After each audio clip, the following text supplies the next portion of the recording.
Hey, I'm Hunt, and this is Hunt on LSU, your channel for LSU Fighting Tiger football talk.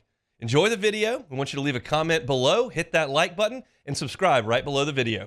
Enjoy. Feinbaum show's on in here now on the SEC Network, and they're all at the beach in Destin. Everybody's in their short sleeve shirts, usually kind of a suit and tie deal on TV. Not when they're in Destin. You got the gorgeous blue water in the background. They're the Emerald Coast, as it were. And the big story that's coming out is about football scheduling. And the big story is that there is no story because I can't make a decision. And I've always analyzed things like this from one perspective and one perspective only. What makes everyone more money? And the only time that wasn't the guiding light and the most important aspect and the thing that you could most certainly count on was when COVID told us all to go lock ourselves in a basement. And at that point, we couldn't follow the money. Everyone was just losing money. And we just had to go by a different set of rules. But now we're back on track. And it just comes down to money. And so we all thought that this thing was ironed out back a few months ago when the league happened and we got the 3 permanent opponents. And we said, okay, 9-game schedule in the league. 3 permanent opponents, rotate the others. You play everybody twice in 4 years. You go everywhere once in 4 years. That's going to be the way it goes. And I think everyone was kind of on board with that. Even me. And y'all know me at this point. The real decision makers care about the money. I, making no decisions, just talking about them on here, only think about what's best for LSU. What's the best way for LSU to win a championship? That's always my guiding light in the sports debate arena. But my perspective changed a little bit when we said, oh, we're going to expand the playoff.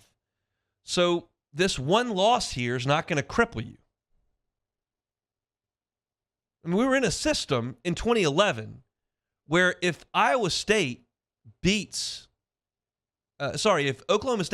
Iowa State, in 2011, Bama's one loss to the, at that point, best team in the country, without giving up a touchdown in overtime, was going to cost them their season. That was the margin for error in college football in 2011. And Oklahoma State lost one game to Iowa State on the road, field goal, their season's over. That was the margin for error. Under those circumstances, I, as an LSU fan who wants LSU to win the national championship, cannot endorse a system that creates further possible losses because my margin for error is 0. I know LSU won the national championship with 2 losses in 2007. I know there's extenuating circumstances that go on from time to time. But you can also point to examples where one loss runs you off the road. So I don't want to add more losses. Bring me Nicholls State. Bring me Rice. Bring me South Alabama. I'm trying to win a championship. I'm not incentivized to play Ohio State in the non-conference in that system. Now I am. If you're going to expand the playoffs and you're going to allow me to schedule and play more high-profile games, I'm okay with that. And I thought we were going to be okay with that in the SEC meetings. And they would say, okay, this is fine. We can play a non-conference game in a Power 5. We can play a 9-game conference schedule. You can give me a permanent opponent that's tough. It's okay. I've got wiggle room. But then they added a caveat. The caveat is the 9-game schedule is not going to bring you any more dollars from ESPN. Oh, that's when the athletic directors threw their hands up. What? No more money? We don't get any more money? But we're at a 9th game. You should go to the television carrier and demand more money because they get better games.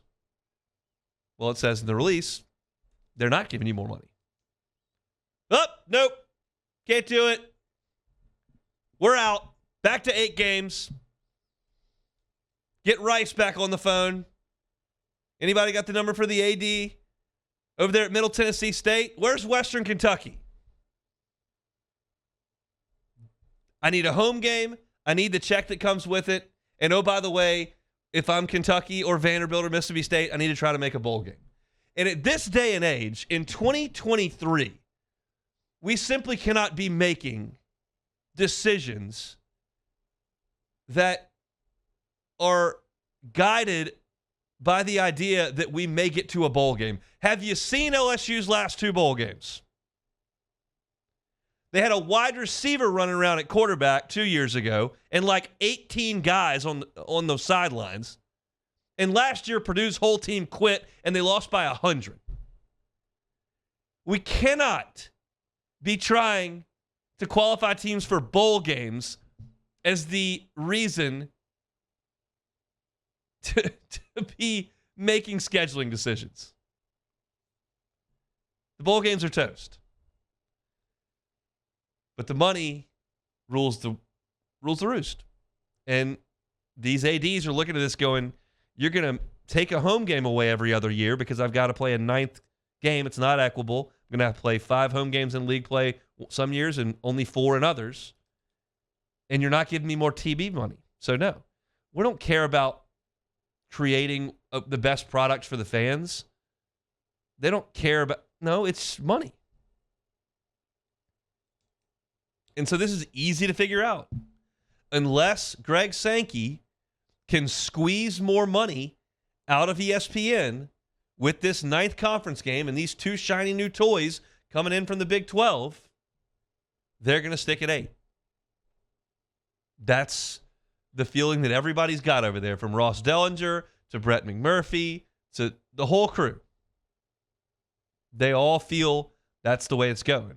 And you hear Greg Sankey get up there and say, the people that do things only for money make bad decisions. The money follows. You have to lead, put a competent product out there, and the money will follow. Well, that's not the case, because the ADs are telling you, unless you lead with money, we're not following. So it's I think it's a little disappointing. Again, I have pulled a complete 180 on this over the last 10 years. And I'm now on board with playing more big-time football games because you've got an opportunity to wiggle a little bit. You can lose 2 games and still get an expanded playoff. So I'm fine. I'll go to Norman. You can send me Tennessee. I'll play Georgia in Death Valley. That's fine. But that's not the way they're going to do it, because the 7 schools on the bottom end of this thing financially want the extra wins. And the big boys at the top, who are used to getting all the cash, are saying, wait a second. No, I don't think so.